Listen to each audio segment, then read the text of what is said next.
マイケル・サンデル教授をご存知でしょうか。彼はハーバード大学の政治哲学の教授です。彼の著書「正義とは何か」や「市場の限界」では、現代社会における倫理的な問題や価値観について深く考えさせられる内容が展開されています。彼は2011年に発生した東日本大震災について、今日本が直面している試練は他人事ではなく全世界の問題として世界に問いかけました。そして彼は日本人の行動から多くのことを学ぶことができると言っています。日本人から学べることとはどういうことなのでしょうか。マイケル・サンデル教授の発言の意図を詳しく見ていきましょう。マイケル・サンデル教授はハーバード大学の政治哲学の教授であり、公正と正義に関する著名な著作や講義を行っています。彼は市場原理が社会のあらゆる領域に浸透している現代の世界において、私たちはどのような価値観を持ち、どのような共同体を築くべきかという問いに取り組んでいます。彼は道徳的な判断や議論を避けることなく、多様な立場や背景を持つ人々と対話することの重要性を説いています。彼の思想は多くの人々に影響を与えており、日本でも熱烈なファンが多くいます。彼は日本でもハーバード白熱教室やこれからの正義の話をしようなどの著作や番組で知られており、多くの人々に影響を与えています。また彼は2011年の東日本大震災の後、日本人の行動について感心したと語っています。彼は日本人が自分の利益や権利を主張するのではなく、公共の利益や義務を重視したことを評価しています。そして日本人が危機に直面しても冷静で礼儀正しく、互いに協力して助け合ったことを称賛しています。さらに日本人が持つ共同体意識や道徳的感性が現代社会において重要な価値であると考えています。ですから彼は日本人の行動から多くのことを学ぶことができると言っています。そんなマイケル・サンデル教授は当時、今日本が直面している試練は他人事ではなく全世界の問題と捉え、テレビで特別講義を開いたのです。講義ではアメリカ、日本、中国の学生やコメンテーターが国境を越えて語り合いました。今回の危機から人間は何を学ぶことができるのか語り合ったのです。この講義の大きなテーマの一つが震災後の日本人の行動についてでした。マイケル・サンデル教授は2005年にアメリカ南部を襲ったハリケーンカトリーナの後のアメリカ人の行動と比較し、あれだけの震災でパニックを起こさず強盗や便乗値上げがなかったことに驚いたと話しました。コメンテーターの一人は被災地に行った際に被災された方に声をかけた時のことを語りました。声をかけた被災者の方々は一様に、私は生きているからまだいい。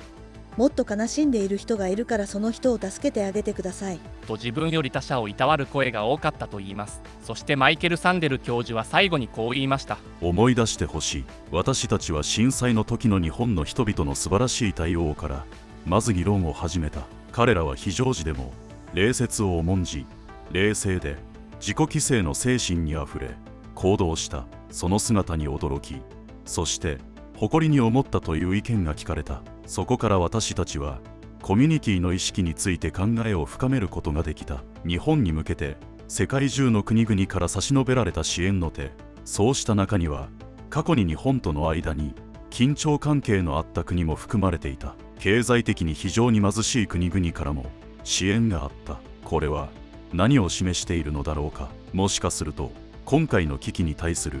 グローバルな反応や支援の広がりは、コミュニティの意味やその境界線が変わりつつある、広がりつつあることを示しているのではないだろうか。これはその兆しなのではないだろうか。家族や地域とのつながり、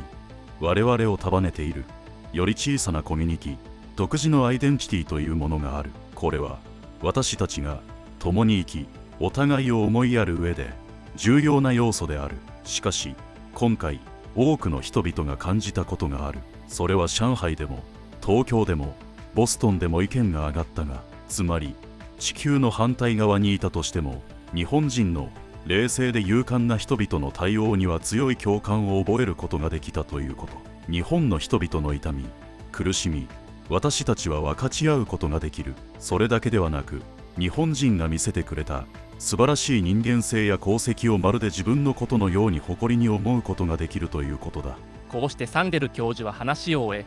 日本人の非常時に見られる行動がその国民性を顕著に表し、そしてそれを世界中の人々が共感的に受け止めることができたことを、新しいコミュニティの芽生え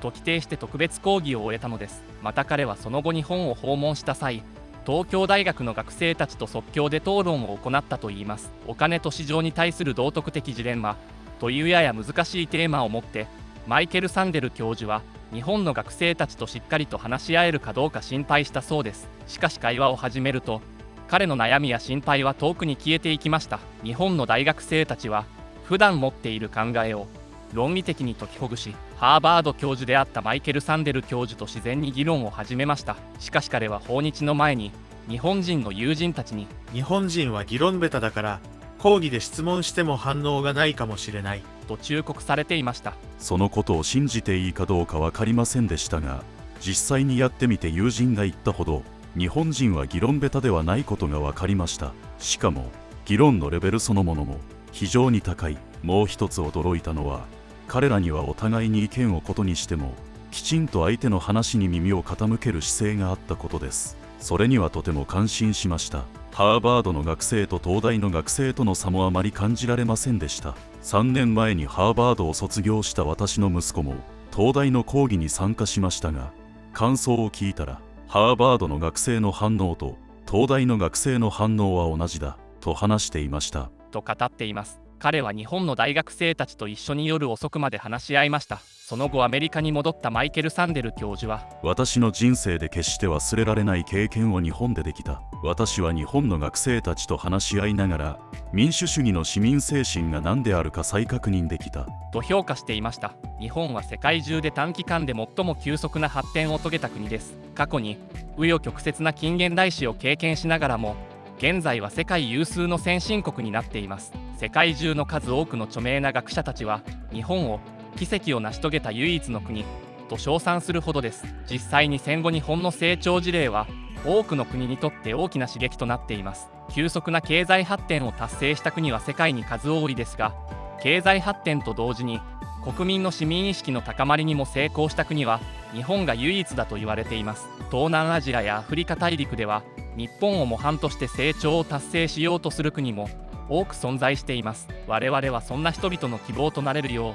これからも努力していく必要があります。復興に尽力された方々や現在の日本を形作ってきた多くの先輩の皆様に心からの敬意を表し、このお話を終わります。最後までご覧いただきありがとうございました。また次回の動画でお会いしましょう。